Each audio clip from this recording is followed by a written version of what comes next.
What's up, y'all? This is Ty. Why am I doing my hands like that? I don't know. But it is Tubi Tuesday. That is when I review a film that is streaming right now on the Tubi app. And today's film is I Know Where You Live. Hey, I Know Where You Live. Now, this is directed by, I don't know why I'm putting it in that rhythm, but this is directed by Chris Stokes. Chris Stokes has a bunch of movies on this app.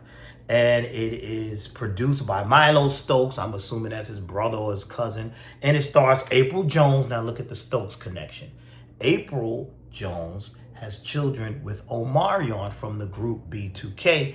And Chris Stokes was the manager and probably the creator of that group or something like. So you see that connection? You see all like the connections there? So anyway, it stars April Jones. It stars O'Shea Russell from All the Queen's Men, Jonelle Young, Addie Richardson, and Michael Tollin. Now this film, I'm about to say I Know What You Did Last Summer. I Know Where You Live is a thriller. And what we learn here, we learn April Jones, who's playing Sarah in this. Sarah's a beautiful young lady, fine as wine, but she can't find the right man to save her life, and all of them end up being cuckoo for Cocoa Puffs. There's always something wrong with them. Now here we're learning her friend Carmen is getting married to Eric, and she's happy for her friend and everything, but she's like, what about me? And we learn that Sarah was in a relationship with somebody named Kevin, but what had happened, right, was Kevin didn't want to move when she wanted to move. So she's like, listen, I got to take my career serious. I ain't got no kids with this dude. So she bounced, and she's in this new neighborhood, in this new town, new city with her friend, and still down on her luck with love. That is until she goes to Carmen's wedding and she meets Neiman, played by O'Shea Russell. And he seems like a nice guy. He's, dashing and polite and cool. They hit it off. Things go well. He seems to be a cool dude. Then you start seeing little signs. It's always like that. You see the little signs are crazy, but you have your rose-colored glasses on, so you see it, but you don't want to see it. Okay, why am I going into my personal business now? Because now I'm sounding like what I went through with Boomquisha, but we're not gonna go there. We're not gonna go there. This ain't about me and Boomquisha. So anyway, she's with Neiman. Things seem to be going well, but then we learn that Neiman has a little bit of a temper. He reacts a lot. Now, there's one reaction we see. They're in the park, and it's a father and son, and the man slaps his son, and Neiman reacts to that. And she's like, okay, but he said, I had a rough childhood, this, that, and the dude told him, mind your business when it come to my kid.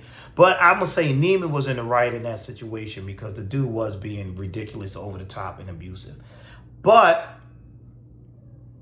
there's another incident where they're jogging, Sarah and Neiman are jogging, and a guy bumps into her and knocks her down accidentally, and Neiman totally overreacts and beats the guy up. And then that's when she's like, nah, me and you did too much. It was too aggressive. I didn't like that. You're overdoing it. And listen, I'm with her on that because I don't like nobody embarrassing me in public. Don't be putting on those shows. Shows are for the stage. And so I totally get that. But now here's the thing. There was some good qualities, like when they went on the Friends trip and all the friends got to know him, and he paid for everybody to go see Jill Scott. He paid the tickets for that, the good seats and all his connections. He's got a good thing going on. And so what I liked about this, I'm already invested in the characters. I need to know what's going on. But something that kept sticking out for me was, where was Carmen's husband after they got married? He just went on a business trip or something. We didn't see him no more. But now Sarah has broken up with Neiman, says she don't want nothing to do with him. But now homeboy just keeps popping up. And a lot of stalking is going on. And then there's camera watching. And well, she doesn't know this yet, but we, the audience, we see this. And then there's text messages and harassment and just things going crazy. So she goes to the police for some assistance and the detective's like, there's nothing we can really do. We can't get no restraining order because he hasn't done anything. This is the crazy thing about things. He has to do something in order for us to do anything. Something has to happen. We can't really help you. You're on your own, basically, is what he's telling us. So that was pretty frustration. That was pretty frustrating. Did I mention in this also that she has an ex, Sarah has an ex, whose name was Kevin, and Kevin is in town or whatever, and they kind of rekindled. Now Kevin has a connection because he knows Carmen and he knows Carmen's husband, and again, Carmen's husband is out of town. So now she relinks up with Kevin. Kevin wants to be the knight in shining armor because, as we see throughout this film, that Neiman is continuously harassing and continuously, stalking her. And it's like, it's getting out of control. And every time she goes to the police, what happens? Nothing, because they're saying that we don't have enough. We don't have this. We don't have that. So then Carmen comes over one day. By the way, spoiler alert. Just going to say it now. So Carmen comes over one day, and Carmen is telling her, telling her, we looked into him and this, that, and the third, and we got to beat him down ourselves. She's pretty much saying there's no criminal history, just history of him having a bad temper, XYZ, but we can handle him, no worries. Next thing you know, after Carmen leaves, Sarah gets some text messages. She's wrong about me, this, that, and the third. She talked to y'all, shouldn't talk so loud. So she's like, wait a minute. So now she's calling Carmen, and Carmen has been handled. So we're thinking that this is Neiman doing this stuff. And I'm like, okay, but still there's nothing connecting him. And then I started suspecting Carmen's husband, because I'm like, where he at? Why he out of town? What's going on with him? So then we move on from that. Sarah has this rule. I don't bring nobody home with me. But Kevin is like, listen, let me come home with you because this dude is creeping you out. He's bothering you. You won't be alone. He knows where you live. So now I can be there with you. Now, see, what she should have said was, no, Kevin, I'll go to your house. That's what I was thinking originally. Like, don't tell him to take him there. I'll just tell him you'll go to his house instead, or something. But no, she takes him. They rekindle or whatever. And then Kevin approaches Neiman and says to Neiman, you better stay away from her. I know what's going on. And I got the police, this, that, and the third. And then we see a phone call where Kevin is calling. Kevin is calling Sarah. And he's like, oh, Sarah, I'm on my way. And you hear, boom, boom. Now his car crashes and goes into the lake. Now he's dead. So poor Sarah. Carmen's dead. And now Kevin's dead. And again, so now I'm suspecting, I'm like, you know what? This is probably Carmen's husband, because we ain't seen him. A lot of movie tropes, they do that. The person you don't see that's away out of town on a business trip, that's the killer. So I'm like, okay, this got to be the killer. This is what's going on. So she's getting more and more frightened. Things are happening. The guy that came in the house, took pictures, but you can't see who he is. The cops still can't help her. And then finally, when he goes in there, or someone goes into her home, there's some keys. And then this is the part that confused me. They left the keys there. She takes the keys. Now she goes into Neiman's home. And I thought that was a stupid move. I'm like, yeah, she about to get bashed upside her head. But she didn't get bashed upside her head. Instead, she sees the shrine made out of her and his home and all this craziness. And so when Neiman gets back home, he sees that she wrote, come get me, or whatever. So I guess she's taking matters into her own hand. She bought a gun. Sarah bought a gun. She's taking matters into her own hand, this, that, and the third. And here comes the plot twist. She gets in the house. Detectives call and say, listen, we already, good job.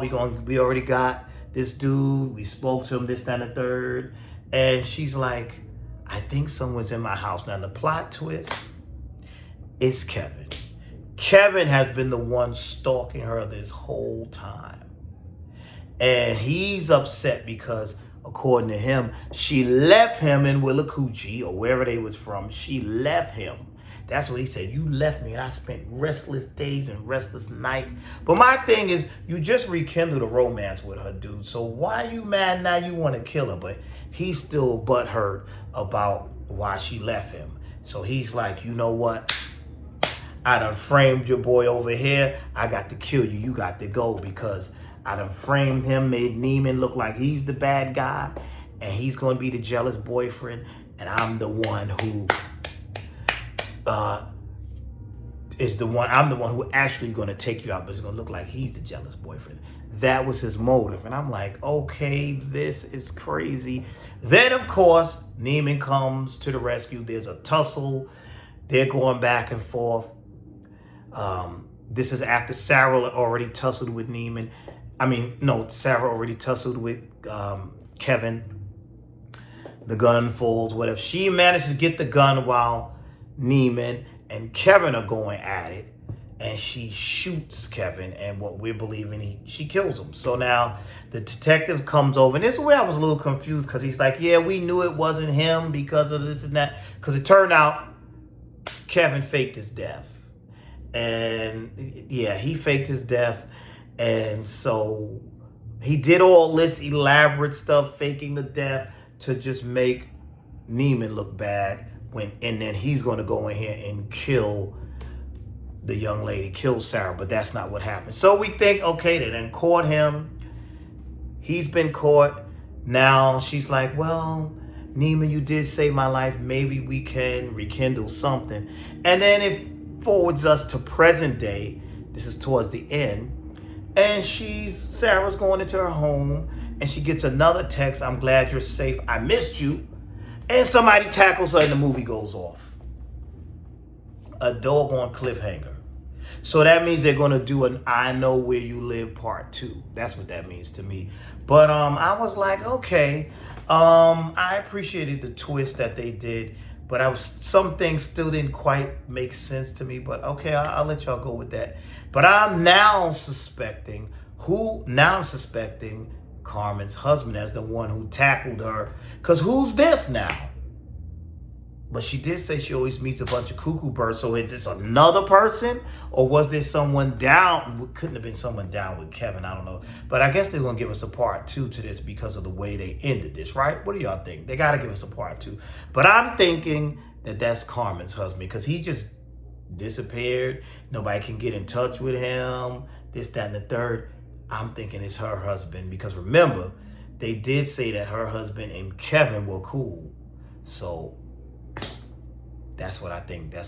But overall, I thought this was a decent film. You know, listen, it was decent. It was watchable. Listen, it ain't hurt nobody. I didn't sit in the movie theaters. You know what I'm saying? And it was decent. But that twist, I didn't see that twist coming. But I still had questions, and I still feel like clearly there's more to it because now we see somebody's knocked her down. And it goes off. That pissed me off. Y'all didn't have to end it like that.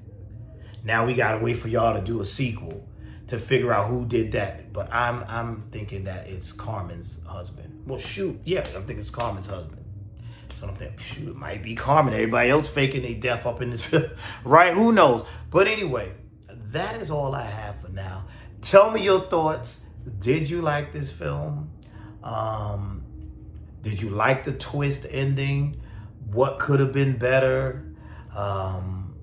Did you like the acting? Listen, another thing I like before I go, I always love how these people live in these nice houses. I love it. I love it. I love it. The characters in here always have these nice homes in these Chris Stokes films. So I do enjoy that. I did enjoy it. I just wanted to get that out the way.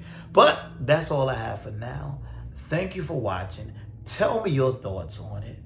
And I will see you all in the next video.